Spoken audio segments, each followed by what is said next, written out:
what I find despicable to be is that everyone is pretending that this man lived a heroic lifestyle when he didn't. And I want to talk about what his lifestyle was leading up to this moment, and why I refuse to accept the narrative that this person is a martyr, or should be lifted up in the Black community, and that we should be buying t-shirts with his name on it. Okay, so here we have, first and foremost, let's start from the bottom of his record. And by the way, I am not saying that if you have a record you don't deserve a second chance. I think people get arrested, and some people can serve time in prison, and I believe in second chances, but I do draw the line when it comes to second, third, fourth, fifth, sixth, seventh, eighth, and ninth chances.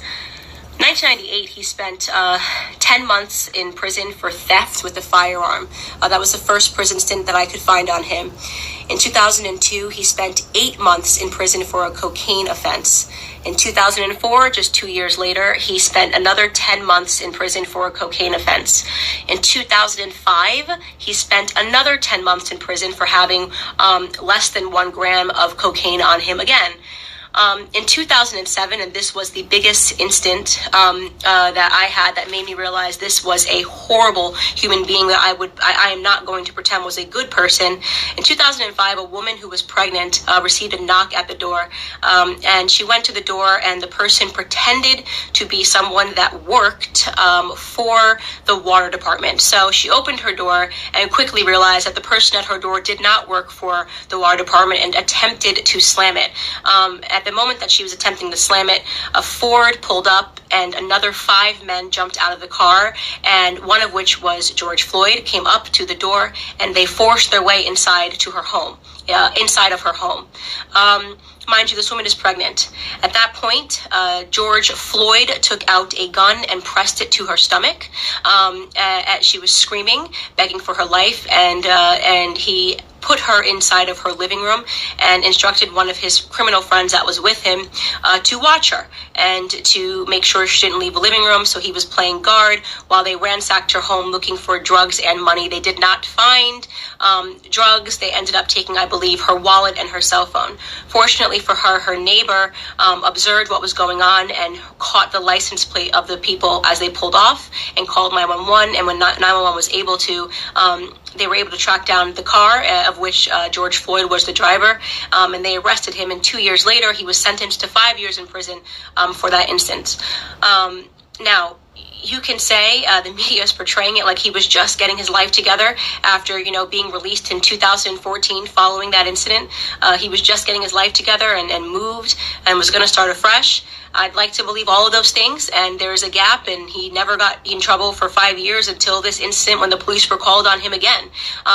But you are defying common sense to believe that this person suddenly became an exemplary character, but happened to be high on fentanyl and methamphetamine, and trying to use a bill, a fake bill, to purchase something. And so, in my opinion, George Floyd was a criminal. He was a criminal, and just because he was a criminal doesn't mean he deserved to die at the knee of a police officer. But it does mean that I am not going to play a part of the broken Black culture that always wants to martyr criminals, who wants to pretend they were these upstanding human beings that just wanted to help society, that just wanted to reach out and uplift society. And he has a rap sheet that is long, that is dangerous. He was an example of a violent criminal his entire life.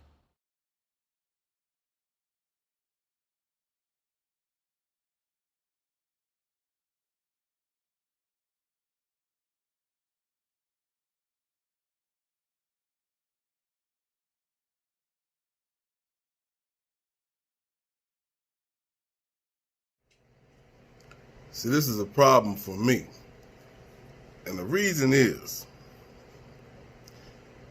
at this point in time, Candice, it's the wrong time to even bring up why or what he's done in his past.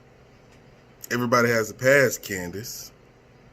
No, I'm not gonna say he has a pretty past, and great job for digging up his past, Candice. But that's not what we focused on right now, Candice. That's the problem right there. Like my homeboy would say, you bootlicking. The problem with our community is we have people like you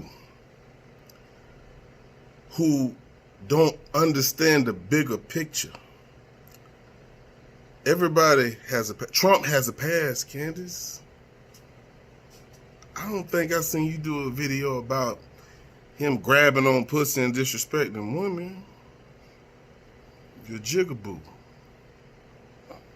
I don't condone the things he did in his past, but that's not what this is about.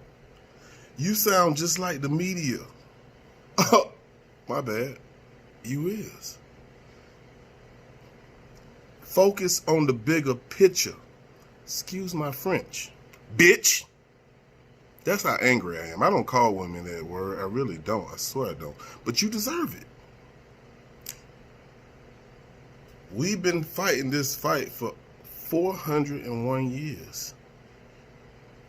When we finally have an opportunity to change our future for our kids, you want to bring up why you don't support this man who is actually dead. You got the nerve to say something bad about a dead person. Like Ed Reed said to Drew Brees, you a sucker. Everybody in this world has a past that they probably not proud of. I have one. You want to talk about first, second, third, fourth, fifth, sixth, seventh, eighth, ninth chance? Pretty sure you got a past too, Candice. And I'm pretty sure if I can get to digging, I'll find one. But that's not what this is about, Candice. We are changing the world right now. That's what you need to focus on. And if you're not with that, go sit your monkey ass down somewhere. Excuse my French. Bitch!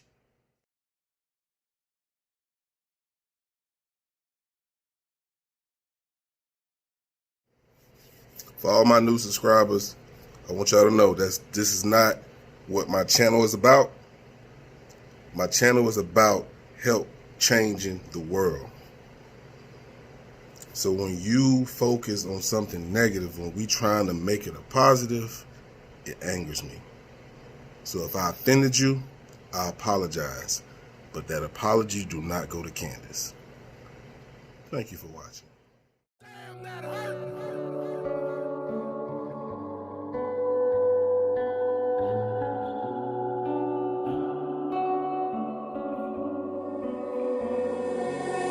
But I'm seeking out my eyes.